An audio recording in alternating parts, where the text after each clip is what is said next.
В Уфе сегодня открыли уже скандально известную улицу имени Владимира Жириновского.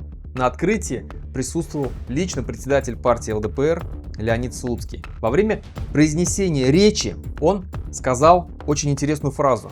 Столицей российского Башкортостана объявляется открытой. Он назвал Башкортостан российским. Обратили внимание, что это? Оговорочка по Фрейду? К чему такие уточнения? Ведь никто же не говорит, что Москва российская или Рязань российская. Нет.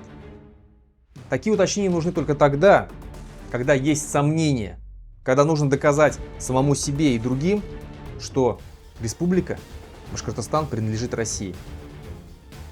Слуцкий и его однопартийцы прекрасно понимают, что независимость Башкортостана — это вполне реальный сценарий. Поэтому даже в момент открытия улицы они пытаются даже как-то оспорить идею независимости Башкортостана. Но рано или поздно Башкортостан станет независимым государством. И, конечно же, в нем не будет ни ЛДПР, ни улицы Жириновского.